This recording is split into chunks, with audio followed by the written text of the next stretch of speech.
Episode 4, The Symbol. We got to the crime scene fairly quickly. The taxi driver took us to the street we were needed, avoiding traffic jams of Calcutta. Lima was gloomy the entire ride.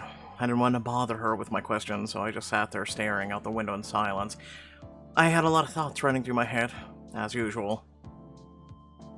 If Killian had the local police let him know of all unusual murders, they really must believe that someone might have harmed the diplomat. But Lima said that the body was discovered was not his. This victim was also killed as part of some ritual. Do we have any reason to think that the diplomat may have fallen victim to a ritual? Regardless, I have a bone to pick with Rose and Killian. How comes there's always someone else deciding where I should or shouldn't be? Okay, Amala, take a deep breath. We'll figure it all out. I just need to appear confident. Are you ready? Yeah. Good. You know, it's not going to be a pretty sight. If that doesn't bother you, then we can go ahead. Let's go. We headed towards an alley where a group of Indian officers were stationed. Lima showed her criminologist ID, and we both showed the temporary clearance issued by Mr. Rose. The officers lifted the barrier tape for us. We slid under it and continued down the alley. As soon as we got there, the foul odor of human decomposition hit us.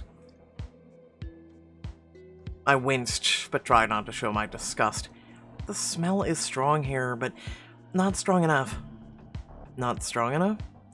The person hasn't been dead for long, otherwise the smell would have made you vomit. That's very encouraging, thanks. There were uniformed police officers everywhere discussing something, frowning and looking askance to us. They seemed worried, almost frantic. Lima quickly walked towards our colleagues, who were only a few feet away. I followed. Killian and Mr. Rose were standing together with their backs turned to us. Ratan and Vaish was conversing quietly with a policeman, and his hands clasped behind his back. He noticed us and our eyes met. Ratan greeted me with a nod. Unlike the rest of those present, he looked calm. Let's go over to our colleagues. We approached them, and Lima coughed to get their attention. They turned around. Emmett Rose immediately averted his gaze to the side to avoid looking at me.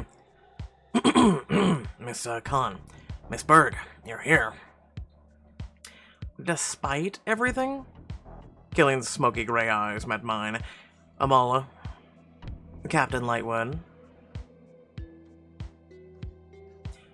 It was as if an electric discharge passed between us, and we understood each other without saying a word. He saw that I was upset because of what he'd done, and I saw that he regretted it. Not now and not here. We'll talk about it later.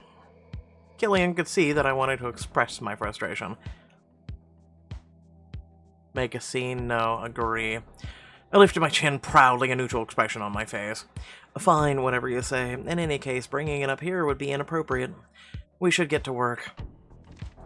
You decided to stay calm. Relieved, Killian looked at me with respect. That's exactly what I wanted to hear. Quickly, he switched to work mode. Yes, let's get down to business. Killian gestured to the side where the local forensic expert was finishing up taking photos. Armed with a massive camera, the man was taking pictures from various angles. I caught a glimpse of his face as he stepped away. He looked pale and disconcerted. Once he left, we all could finally see the revolted scene for which we had come. A naked man sat in front of us. His back against a concrete wall, his hands filthy, bloody, lay limp next to him. The man's skin was pale gray, dull, dotted with brown blood spots. Dirt was stuck under the broken nails of his tense fingers, which were still half clenched, as if he had been crawling somewhere before dying. It was hard for me to look at. The worst part, however, was something else. The body had been brutally decapitated. Desecrated, stripped of its identity, and dumped into a filthy alley. A spasm twitched my gut, and I couldn't even take a breath to stop the dizziness. The lingering stench of decay overwhelmed me. It's unbearable. Such an atrocious cruelty, murder just for the sake of murder. Killian cast a quick glance towards me to gauge my reaction. I felt nausea rise in my throat. The foul odor of the corpse was already revolting enough, but now I had to face its horrific source. Despite everything, I pressed my lips together and tried not to think about the stench. Breathing slowly, but not deeply, I managed to ease my nausea. I needed to focus on the practical details rather than on the moral implications of the situation. Looks awful. You're holding up well. I understand. There's no need to be worried about me.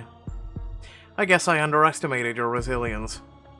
You've underestimated us a lot. On stiff legs, I took 2 steps towards the corpse.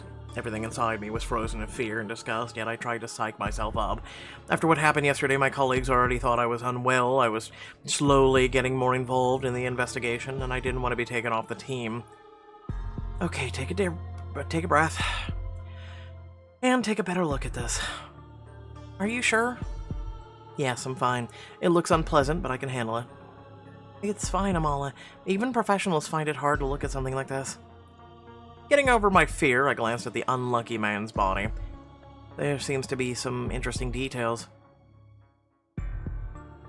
The most noticeable is the fact that the corpse has been decapitated. Without a doubt. Based on my personal experience, this type of murder is not very common, so it stands out. Not many people would bother with a beheading. The man's feet and hands are still there, so that means that he was not beheaded to hide his identity. The murderer got a different goal in mind. If this was a ritual killing, then the beheading had to be part of it, right? No doubt about it. Decapitation has a unique and nuanced meaning in Hinduism. The absence of a head on a body is an obvious sign. Without us noticing, the guide joined us, standing behind us. They all sound so nonchalant discussing the crime while standing over the poor victim. Ratton's dark eyes, were fixed on me. Are you okay, Miss Khan? Are you feeling alright? I'm fine. Besides, I'm not the only woman here. True, but I'm a criminologist. I've seen my fair share of dead bodies. I sighed tiredly and pointed at the victim. Let's not worry about me, but about this unfortunate man. What reason could anyone have to commit such a heinous crime? Not long ago, this man was alive, probably a loving person with people who cared about him, yet he was chased out, viciously stabbed to death. He must have begged for mercy, called for help, resisted, and suffered. My empathy was getting the best of me. I wish I could just concentrate on the details with cold-blooded determination. Stop staring at him, Amala. Work hard and keep up with everyone else. I tried to join in the conversation. Another thing that bothers me is the fact that the corpse was drained of its blood. The local medical examiner said that there was almost no blood left in the body. It's not that unusual when the head is cut off. I have more questions about the symbol painted on the wall in blood and the fact that the body was dumped here. The murderer wanted to make a statement. Everything is displayed in a very dramatic way in order to draw attention to it. What symbol? Here, above the body on the wall, to be precise. It will get easier if you focus on this. I raised my eyes to the wall the body was leaning against. The circle with a dot in the center of it was drawn with a brown liquid and encircled a crescent moon. Miss Khan, can you tell us anything about this symbol? Do you know anything about it? This is a symbol of the moon and the sun. Is the sun the circle with a dot? Yes, I believe so. The sun is generally associated with power, greatness, strength, but it never is seen paired with a symbol of the crescent moon. What does the crescent moon mean? In Hinduism, it means wisdom and longevity. It's especially common in Shivaism, but I'll need some time to dig up information on the moon-sun conjunction. This isn't typical. There's not much to speculate about them. A ritual murder for show, the head is chopped off, a symbol is left for all of us to see. For now, we have no reason to link this murder to the disappearance of our diplomat, but we'll keep an eye on the situation. Mr. Rose nervously turned away from the scene of the murder, clearly needing to take a breather. The sight was depressing. It affected everyone there. In the damp alley, the strong and poisonous horror of death felt tangible. I turned to Ratan, remembering an important question. Oh, and what caste did the victim belong to? The Vayashis. This man was an elderly merchant, honest and well-respected. He came from a family of merchants. The murder of a member of an upper caste. The police was able to identify him quickly. Take a look if you're interested. He handed me a document with the victim's name and photo. Take a look. I gasped and almost dropped the document as soon as I saw the photo. What's wrong? I know him. Yeah, he was the peddler that tried to give you the jewelry at the beginning. Immediately, a memory of a cheerful jewelry vendor I encountered on the first day in Calcutta came to mind. Any stone will suit such a beautiful girl. Gillian looked at the photo over my shoulder and then frowned. Yes, Miss Khan is correct. I remember him too. The old man sold jewelry at the bazaar. That's so sad. Murder is a terrible crime, in and of itself. But choosing to murder someone from the merchant chest, the third most powerful chest in the country, if the killer is caught, he will have a hard time. Okay, let's get out of here. There's nothing left for us to do here. Something doesn't feel right. In my university lectures on the history of modern India, we were told that the country was working hard to reduce the crime rate. It was important for them to make the lives of people from the lower caste safer, because they were the ones who most often became victims of various crimes. Today, the murder of a lower caste person is severely punished, so murdering a member of the merchant caste is simply unimaginable. This goes against all legal and religious Indian laws. My thought process was interrupted by a male voice nearby. I wouldn't have cared about their conversation if I hadn't overheard a few phrases that seemed unusual. They were talking in hushed tones. I'll take my wife and kids and get out of here. To hell with it. We all understand where this is going. I don't want my family to go through the same thing we did back then. If they survive, that is. They continued to speak quietly to each other. I started prying more attention and took a few steps closer, trying to act casual. What do they mean by back then? It didn't seem to me that anyone here looked particularly scared. They sure know a lot more than they let on. I better keep eavesdropping so to gather information bit by bit. One of them men hissed. No need to talk about it, Lakshmi. You're just making it sound worse. Maybe it'll turn out fine. Glancing around, I was able to see one of the police officers. It's not going to turn out fine. You know very well that this is not the first victim. Not the first? I am applying for a transfer to another state. To hell with it. After the first police officer left, the man called Lakshman was standing there alone. What was that all about? Once again, I am convinced that everything is far more complicated than expected. I have a feeling that Rose won't care about any of this. In that case, I will find out more on my own. I turned around to speak to the police officer. Excuse me, Lakshman? I took a couple of steps towards the policeman, and he looked at me slightly surprised. Yes. How could I get him to talk to me? Act interested.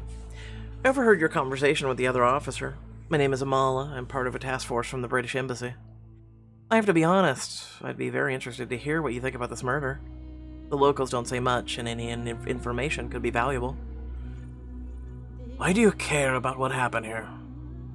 Someone important to our team has gone missing, and I think it might be connected to what happened. Here, it's an unusual situation, isn't it? Unusual, yes, but no one wants to think about what actually happened here. That's why people won't tell you anything. They don't want to admit the truth in the first place. What do you think happened here? I'm not sure if I should bring this up. Your approach has effect on your first try. Hey! I can honestly say that I don't know anything and I am only guessing. Well, if anything awful is about to happen, it's best to know about it ahead of time, rather than ignore it. It's still unclear what's going on and what's going to happen. Everyone says and thinks different things, however one theory is worse than the others. It's so hard to get a straight answer from him. I'll try to bluff, it's better than beating around the bush. But this isn't the first victim, is it? He looked at me, slight interest in his brown eyes. Ah, so you know. I didn't see you at the crime scenes of the previous murders. So it's true. Amir's not the only one. The exact number of victims is still unknown. Some say this is the 5th, some say it's the 7th, yet others deny everything and claim this is the first one. Why does everyone think differently? We don't have much experience with this. We usually deal with ordinary and isolated murders caused by money disputes or something simple like that. The policeman looked perplexed as he glanced towards the man's body, limply sitting against the wall. Everyone moved around him, trying to avoid staring in his direction, as if getting closer would result in their death too. Multiple ritual killings are not yet our area of expertise. Multiple. Someone called Lakshman. He responded, waving his hand, and then turned back to me. Have a good day, miss. Take care of yourself, or better stay away from it all. He turned around and headed away from the scene of the crime. I watched him go, confused. This is doing my head in. I'm learning new information, but it all goes, it's all I can get out of it are more questions. Feeling powerless, I frowned and pursed my lips, disappointed. It's best to discuss this with my colleagues. Lima should be able to help. She's a criminologist after all. Amala, why are you still here? Because I'm thinking, what do you want? Lima had returned to the alley looking for me. She had come to get me. Yes, I'm coming. We left the crime scene together. As soon as we were out of the street, I took a deep breath of fresh air. It was around lunchtime, and it was quite hot outside, but even in the heat, it was better than being stuck in a stuffy, filthy, foul-smelling alley. You are free to leave. We will visit the locations where the diplomat was last seen at a later time. Perhaps we can persuade the locals to tell us something more valuable than what the hotel staff told us. He didn't even say goodbye before taking the nearest rickshaw back to the hotel. A rickshaw is a small cart pulled by a man. I watched him leave. Hey, look at that, the game actually educates us. I can't believe he didn't tell us the previous ritual killings. This changes the situation drastically. It seems like Rose is out of sorts again. It's hard to be in a good mood when you're faced with such an unpleasant sight first thing in the morning. He was hoping to be done here as soon as possible, as was I, but it seems like everything is against it. This investigation will be very long and difficult, much harder than we originally thought. Something evil is going on in Calcutta, and for some reason, I'm almost sure that our diplomat was at the center of it. An interesting theory, and most importantly, one that's so very optimistic. I am learning from you, Captain Lightwood. I'll tell my colleagues what I found out later. First, I need to put my thoughts in order before I discuss anything. And they probably aren't keen to think more about what they just saw right away. If I may suggest, I would like to suggest you all have a break, take your mind off of things. A lot has fallen on your shoulders. You've all arrived in India for the first time. You're already swamped with work, and they use the time off your boss gave you to rest. There are many interesting things to do in Kolkata. Take a walk, relax, get back to work later with a clear mind. After what we've seen, it's very hard to go ahead and relax. However, that's exactly what you need. Killian squared his shoulders, stretching. Yeah, I agree. In that case, I would advise you to visit the Victoria Memorial. It's very beautiful. There is also a sari shop nearby, which may be of interest to the ladies. Sounds interesting. Apart from the market and a couple of streets, I haven't really seen anything in Calcutta. And the Victoria Memorial is considered one of the most striking landmarks in the city. Maybe I should invite someone for a walk.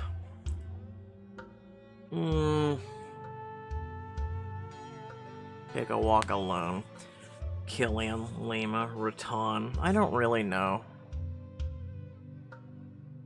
Let's pick her brain. Lima, maybe? We should go for a walk? Yes, let's do it. Don't be surprised, I also wanted to ask you. Alright, Killian, Mr. Vaish, we'll see you later. We said goodbye to our colleagues and set off on our way. The reason why I chose her is because of her criminology background and to pick her mine. After catching a taxi at the end of the street, Lima and I got to the memorial. At long last, we can relax. All of this is making my head spin. Shall we go to the store that Raton was talking about? Someone loves saris now, huh? They suit me, and they are comfortable. I can't deny that you look great in them. She gave me an appraising look, even though I'm not wearing one. But apparently you look great in any clothes. Both modern and traditional. Thank you. She likes your outfit, yay. After getting out of the taxi, we walked along the street. We were surrounded by cheerful voices, the scent of spices from local restaurants, and people wearing colorful clothes. The weather was perfect for walking and enjoying life. I was still shaken by what happened in the morning, and I had to take my mind off of things in order not to go crazy. I see the store. It's at the end of the street. Brilliant. Will you come in with me? Maybe you'll find something for yourself as well. She laughed cheerfully, putting on her t-shirt. No thanks. I'm not as graceful as you to be able to handle all that fabric. It's easier for me to wear casual clothes. I'd like to see you in a sari. Well, we'll see. Then I'll go in by myself. Sure, I'll wait for you here. I believe I'm pronouncing it correct. Sari. You know, like sorry, but sorry. I didn't have time for a custom-made one, so I decided to choose something from the ones available in my size. The shop assistant kindly showed me several options that might have suited me. A green one, a pink one, a light blue. To me, I'm gonna be honest, she looks beautiful. But, I don't know, I just kind of take the blue one, even though it isn't a diamond choice. I guess I'll go with the green one since it's a diamond one.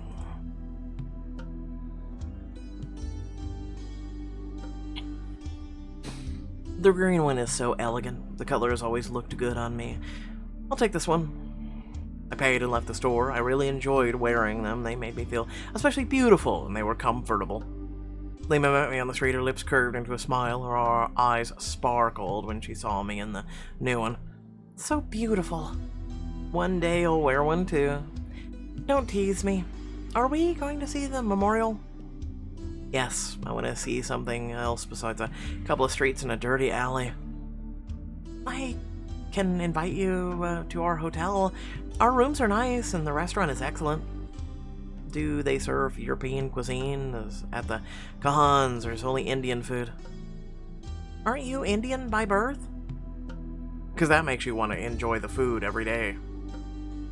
Yes, but only half. My father is British. Well, yes, they serve European cuisine. You should drop by for dinner sometime. We arrived at the memorial, relaxed and chatting. It's like eating a burger every day because you came from America. No, stop it. The sun shone brightly on the square in front of the museum. The memorial was surrounded by a lush green lawn where people sat and relaxed, picnicking, or simply enjoying the scenery. And yes, I know hamburgers came from Hamburg, which is in Germany, but leave me alone. Seriously, it's what everybody thinks in America, that it's all about that. The air was filled with the scent of freshly cut grass, bird song, and quiet voices populated the landscape. Despite the scorching sun, it was pleasant here, thanks to the cool breeze making its way under the palla of my sari. Slightly awestruck, I looked at the memorial with interest. Massive and grandiose, it was adorned with luxurious stone decorations combining British and Indian architectural styles. Fascinating, and to think that I could have missed out on this beauty. Everything I see in Calcutta is amazing. We haven't even left yet, and I already look forward to coming back here. A loud-voiced vendor stood under a large tree selling cold drinks and snacks drawing customers to him. A gust of wind playfully swept Lima's red hair onto her face. She laughed, tucking a lock behind her ear. It would be hard to get used to the weather. Back home, there are very few sunny days. Where exactly are you from? I'm from North Yorkshire originally, but I've been living and working in London lately. That's far away. Are you already imagining us walking together in London? I am, and so what? Don't you like spending time with me? She took me by my arm. Oh, I like it. I really do. You're much nicer than Lightwood or Rose. Are you still mad that they tried to keep us away from the crime scene today? Doesn't that make you angry? At work, I'm constantly reminded that I am a woman and am underestimated. And it's 1980, we're modern, ambitious. It's weird that I want to work and not bother with housework. It's not weird at all, don't forget. I am one who left her younger brother with the nanny and went to another country for work. It feels like no man would want to marry me. Well, it is 1980. I dig those type of women. I'm gonna be honest with you. And I wouldn't want to marry them either. I let go of Lima's hand and stood in front of her, looking in her emerald eyes, sparkling with indignation. Don't be silly. If someone wants to make you stay at home, ignoring your wishes and ambitions, then this person is not the one for you. You are an individual, not someone else's add-on. She sighed, taking my hands in hers. Thank you. Thank you. Maybe you will marry me then. We'll work together and just order takeaway. We both laughed at her words. But seriously. She looked down, still holding my hand in hers. Her eyes stopped smiling. She seemed to be lost in thought. It's really strange. I've never had a long-term relationship with a man. Am I weird? No, you're not. Should I be supportive? Or will this only make everything more confusing? I'm surprised this is a diamond choice, but okay. You're your own person, and you don't have to meet anyone else's expectations. If you are interested in your career and don't want to have a long-term relationship, that's your choice. I feel like I'm less interested in men compared to other women. It's not that weird, isn't it? She looked at me surprised. I squeezed her hands in mine and looked up at her, grinning. Your path of independence, you will take the lead in this relationship. If some rules are preventing you from being happy, then they are not for you. Let's break them together. Let's do it. I caressed her skin above her wrist. For some reason, I wanted to touch her more. Intertwining our fingers together, I looked at her reaction.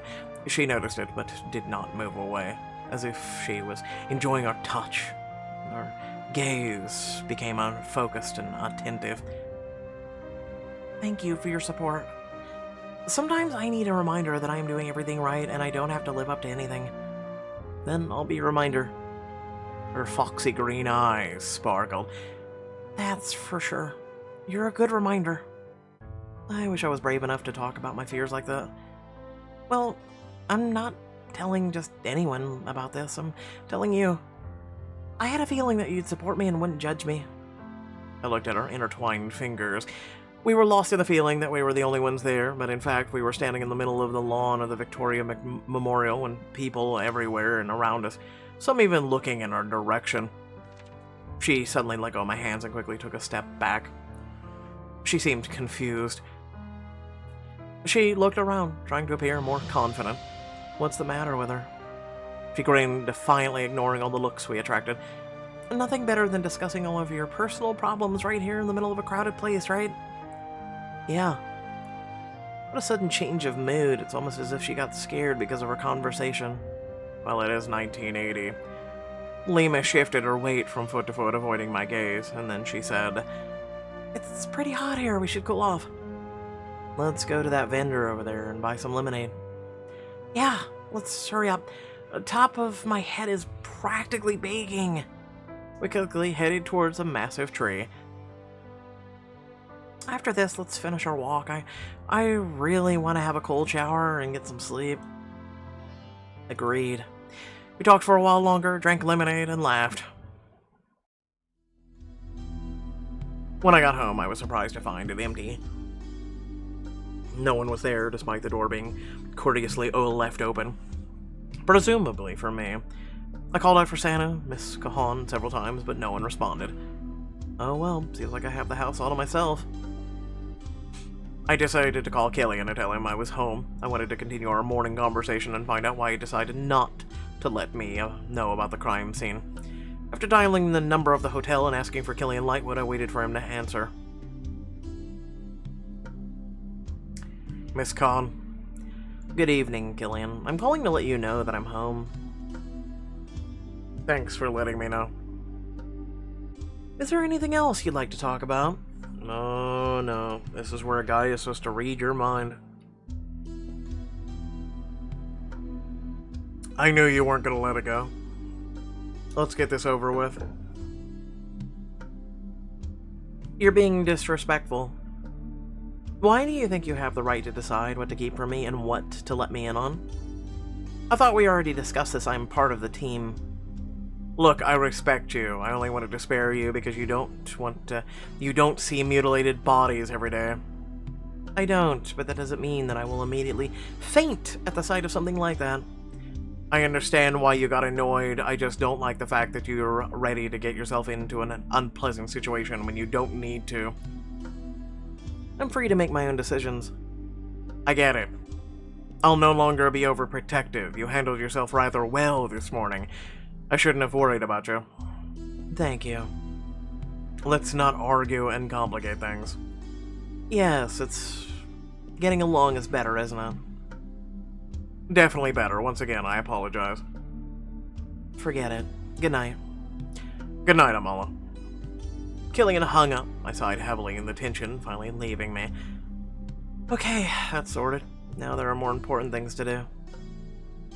Well, you didn't really let Mr. Rose have it, but I digress. I need to find a library and look through some books. Ritual murders are always tied to religion, and India is a very religious country. Religious denomination is highly dependent on each specific state. Ratton said that decapitation is a very important sign. Well, there goes the lights. Suddenly the light in the corridor went out. I froze, looking around nervously. The electricity in Calcutta. I remembered Priyanka telling me that the power outages were a regular occurrence there, and that you just needed to have candles and matches on hand. I walked to the dresser, began rummaging through the drawers, searching for candles. I didn't want to be left alone in the dark. The memories from the gloomy, scary hotel room immediately came back to me. It's hard to find what I was looking for, so I had to feel my way through drawers at random. But the darkness bothered me, so I kept searching. Yeah, I got it. I found a candle and a candlestick and a box of matches. It lit up and went to look for the home library. Books in India are not cheap, so every wealthy family wanted to have a home library as a sign of their status. The Kahans were probably no different. My search did not take long. I entered the room immediately, placing the candle on the floor. I wasn't sure about what to look for and where, but I began my search anyway. Sun symbol, moon symbol, decapitated, drained of blood. I browsed through the books and skimmed the contents, looking for something about religious symbolism. It was difficult to navigate an unfamiliar library, especially in the semi-darkness. Eventually I found a book that was close enough to what I was looking for. Without realizing it, I began reading aloud. The sun is a symbol of power and creation. Absolute strength in the beginning of everything.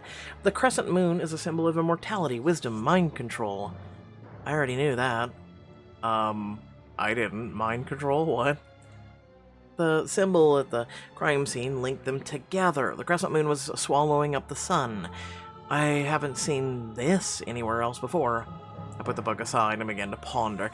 The sun is a symbol of physical power and strength, while the crescent moon represents mental strength and wisdom. If we put them together, we get absolute greatness? Wisdom, strength, invincibility. Ritual murders are always about worshipping someone or something. Our case is no exception, I'm sure of that. I wonder who do the Calcutta murderers worship? Whose greatness? It should have been on the kind of Hinduism that is practiced here. I started going through the shelves again, looking for books on Hinduism. I found a classic literature book with some religious myths and well-known facts, but I could not find anything relevant. What do the Khans believe in? They must believe in something. Everyone else in Calcutta does, but why is there not a single book on their denomination? If I remember correctly, Vaishnavism, Shaivism, and Shaktism are the most popular denominations in West Bengal. Suddenly a gust of wind came out of nowhere and my candle went out.